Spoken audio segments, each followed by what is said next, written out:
So today I'm going to be talking about schizophrenia. I did an interview with a lady who is a carer for someone that has schizophrenia. So it's from a completely different perspective. So hopefully this will be a good episode.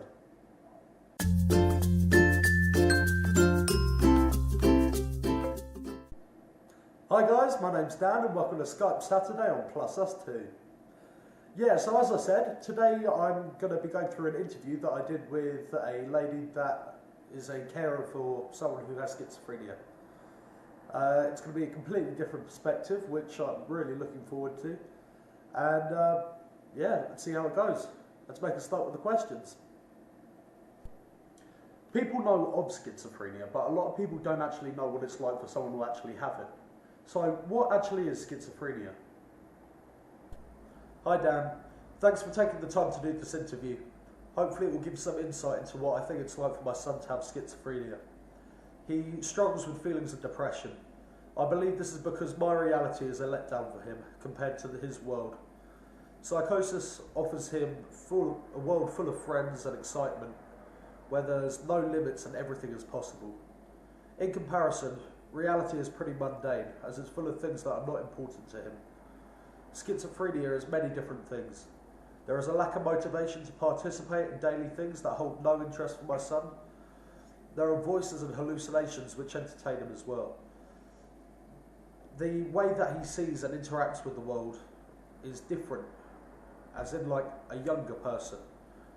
And he doesn't see limits, just endless possibilities. Due to this, he has a hard time with boundaries.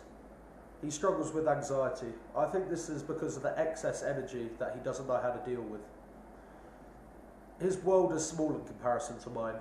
He only sees what's in front of him, or what his disorder allows him to see. As you are a person who actually cares for someone with schizophrenia, how does it affect your life? When my son is stable and not being controlled by his symptoms, then my life is pretty good. When he is good, I am good. When he is not stable and he is being controlled by his symptoms, then things tend to get difficult. I find myself being constantly on guard from what I call red flags or indicators that my son might be in need for more help than I can provide. Due to his symptoms and sometimes unstable mood, I find myself walking on eggshells, as the wrong comment or the wrong word can cause things to go downhill very quickly. It's stressful being on guard all the time. If I'm not careful, and it has happened, then I forget to take care of myself, which contributes to my inability to cope with the stresses of being a carer. Overall though, I love my life. The experience with my son has opened my eyes to a world of mental health issues. I very much enjoy what I do further with mental health awareness. Have you yourself ever suffered any mental health issues? I have suffered from a mental illness before, and it was addiction.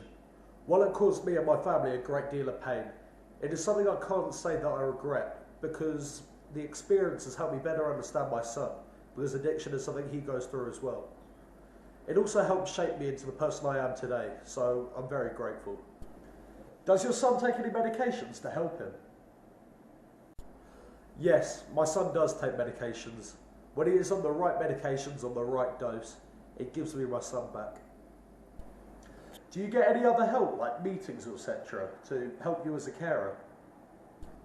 I get a lot of support online through blogging and groups. My husband is my main support, and it's because of him that I'm able to be at home with my son. There's many groups that I can attend if I feel the need to. Do you think there are enough services in your area to help somebody who has a mental health issue, especially schizophrenia? That can be a little tricky to answer. There is support available for my son, however he doesn't use it as he feels he doesn't need it.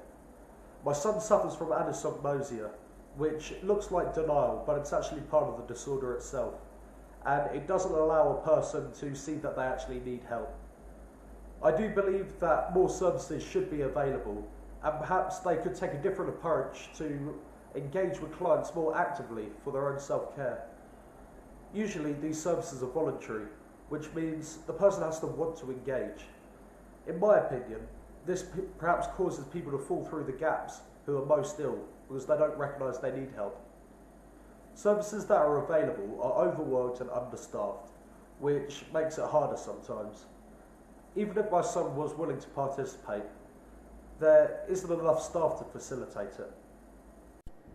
How did the diagnosis of schizophrenia come about for your son? My son was diagnosed at 17. He's now 21. No one in the immediate family was surprised with the diagnosis. He suffered from a catatonic break brought on by excess marijuana use. There really wasn't much of a question what was happening, and he was diagnosed fairly quickly.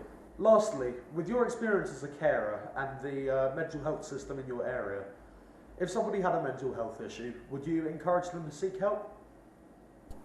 Yes, I would encourage anyone experiencing mental health issues to seek help. We all deserve and need help sometimes. I have seen many people who are recovering and they wish they'd received help sooner. The sooner one receives the appropriate treatment, the sooner the person can rebuild a life with meaning. Well, that's all my questions, and I'd like to give Barbie a massive thank you for answering my questions and, well, just giving some really insightful knowledge into schizophrenia and being a carer.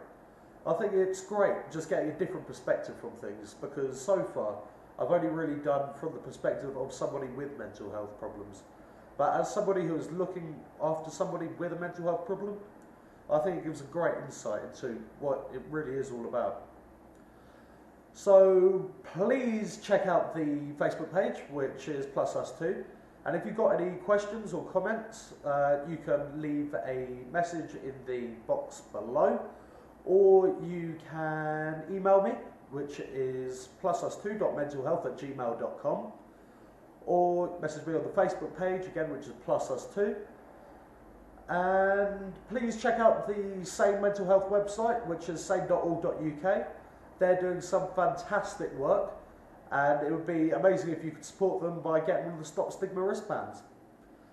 Please check out Barbie's blog as well, which is in the description below. But anyway, thanks for watching. In some bizzles. Also, don't forget to rate, comment and subscribe. Bye.